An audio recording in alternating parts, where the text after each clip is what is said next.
Fatos e versões.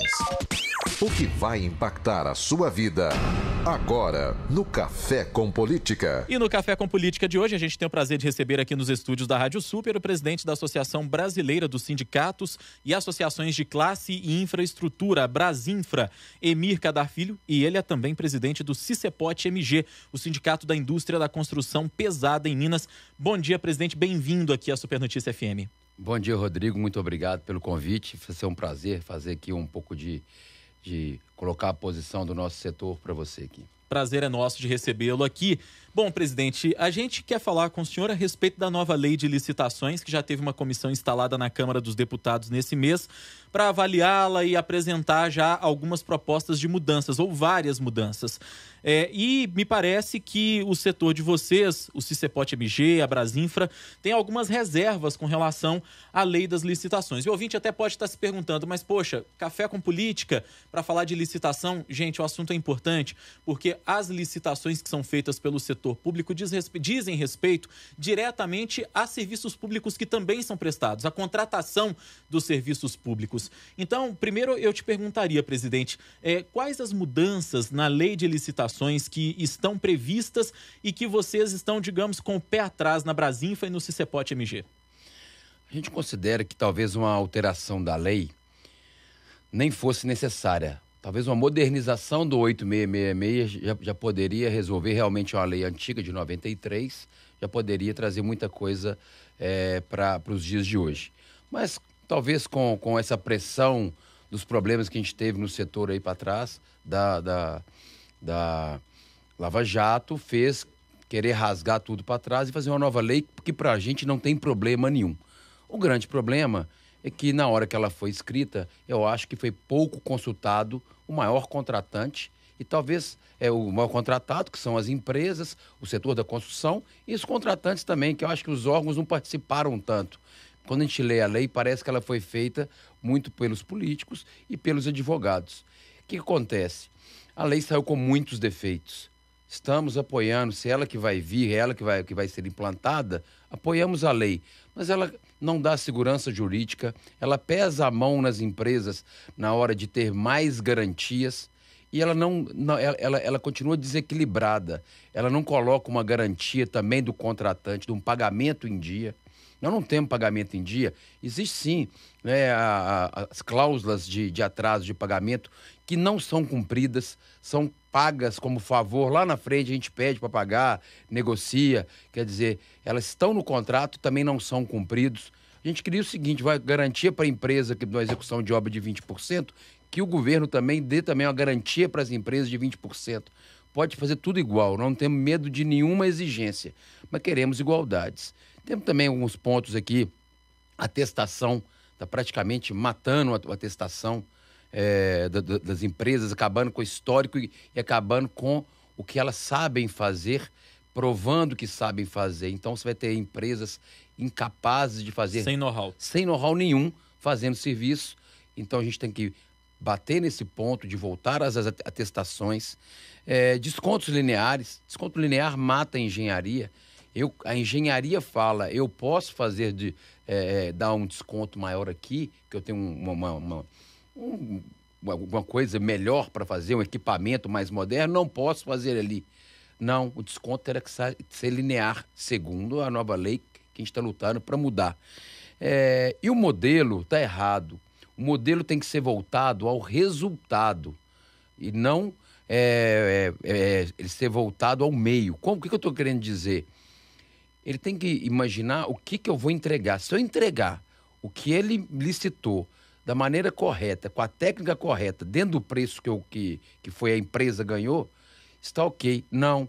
Ele tem que, hoje os órgãos de controle analisam como foi feito e falam, não, aqui era para ser feito com moto-scraper e você fez com escavadeira e caminhão, ficou mais barato, então você tem que devolver.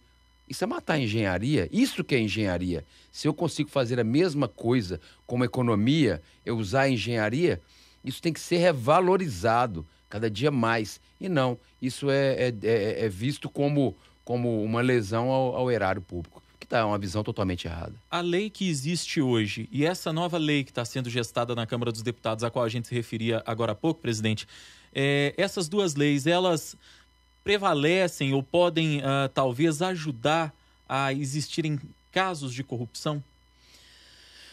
Existem alguns pontos nela que exatamente a gente acha que é uma porta para isso. Desconto linear, eu acho que é um lugar que é onde as boas empresas vão começar a sair, quem acha que depois vai resolver no campo vai querer entrar. Tem um ponto lá de preço sigiloso. Isso não existe preço sigiloso, né? Acho que o preço tem que ser aberto a todos os licitantes. Qual que é o preço que o órgão estimou que é a obra? E mais importante, que eu acho que é a base de tudo aqui, vamos falar dos projetos. Hoje os projetos são mal remunerados.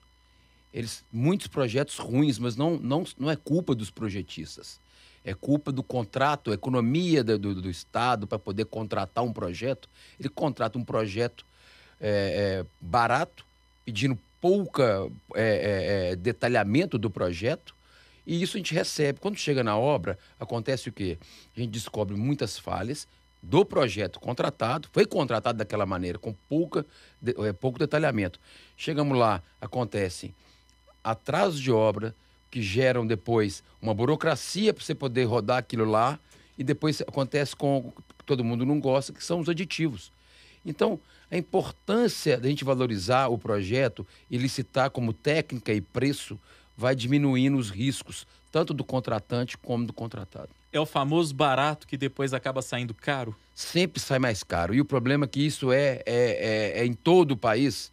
Eles têm que fazer o sapato 44, caber o pé 44, entrar no sapato 40.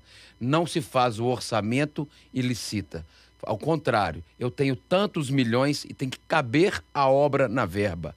Isso não adianta, porque não vai caber. Uma obra não consegue se esconder o tamanho dela. Você pode, na hora de licitar, você querer não ver, mas na hora que você for executar, vai aparecer o real tamanho, a necessidade que ela precisa ser feita, e vai virar um problema tanto para o contratante quanto para o contratado, que vão ser os aditivos, os problemas que a gente acostuma ver todo dia.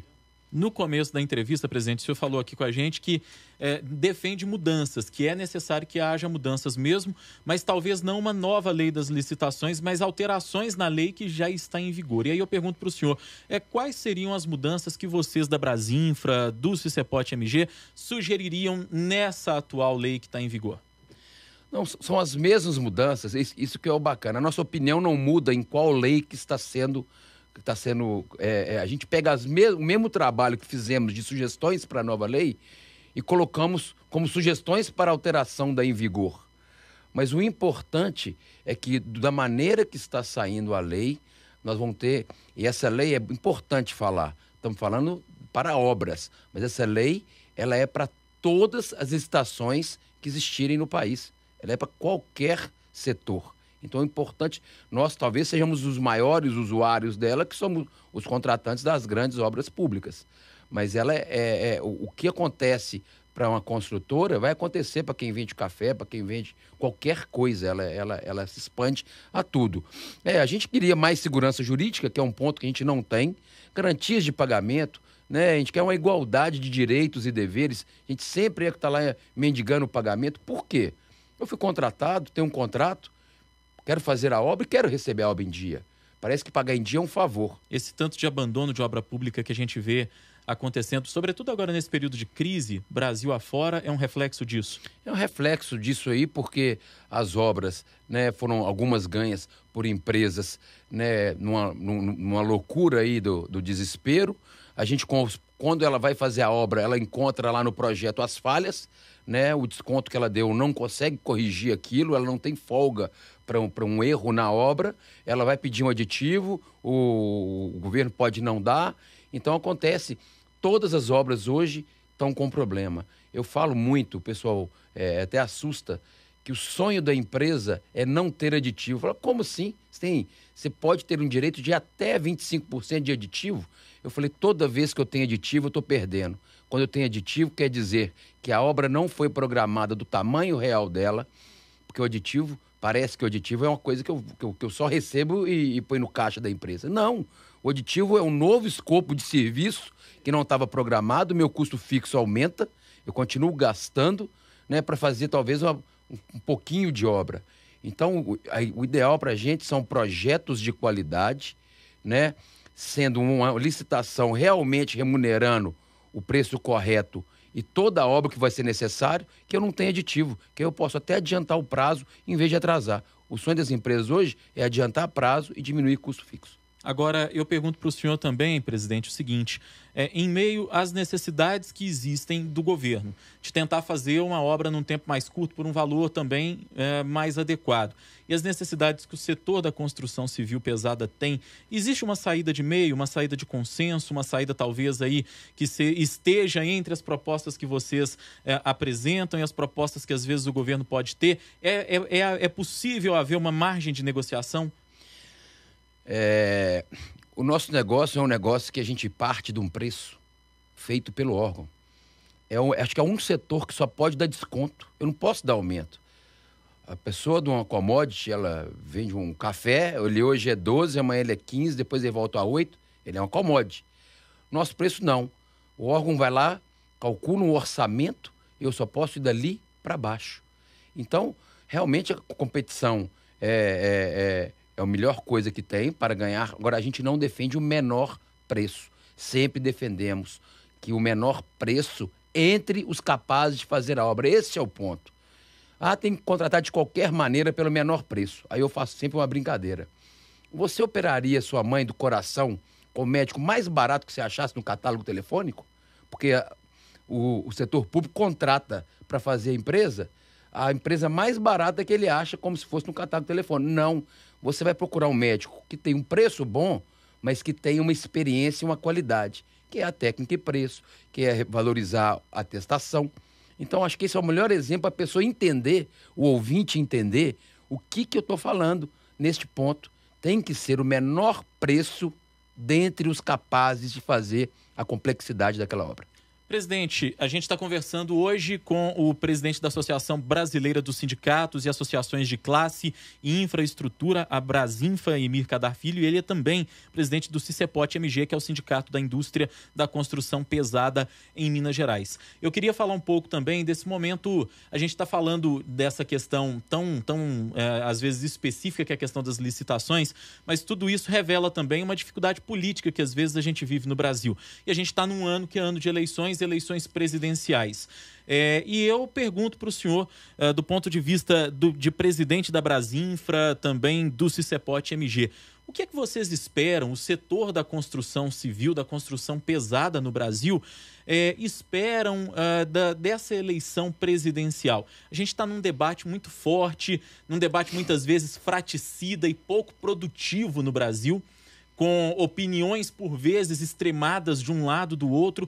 E o posicionamento de vocês? O que é preciso fazer para garantir que o Brasil volte a crescer de fato, que não seja o chamado voo da galinha, mas que a gente cresça de maneira sustentável?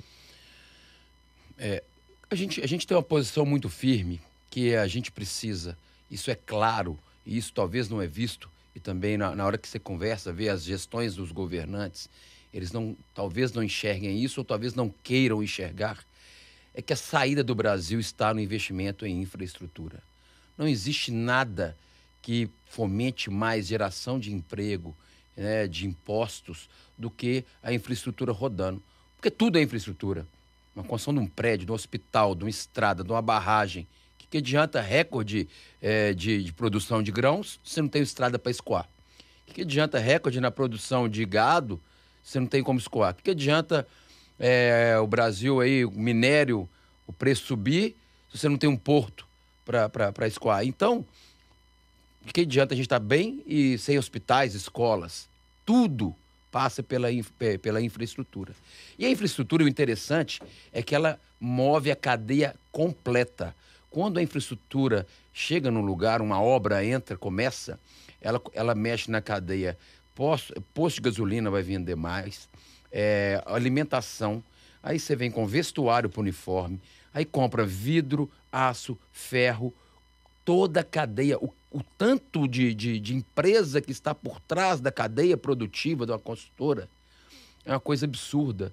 Porque às vezes tem um outro negócio, não quero citar nenhum para depois eles me criticarem, mas tem um negócio que quando ele está bem, ele tem 4 setores atrás dele que também melhoram A gente são dezenas, talvez centenas de setores. Talvez, na minha opinião, a cadeia produtiva inteira do país vem junto com investimento em infraestrutura. Então, o que a gente quer? A gente quer um governante que enxergue isso, que invista, que a saída não é cortar na infraestrutura, e sim investir. Por quê?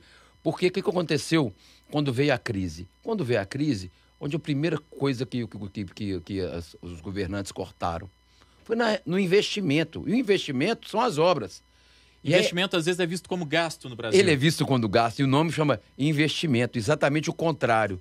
Né? Demitimos, eu falo que quando alguma empresa pequena aí, alguma montadora demite 300 funcionários, é capa de jornal, vira notícia, vira tudo.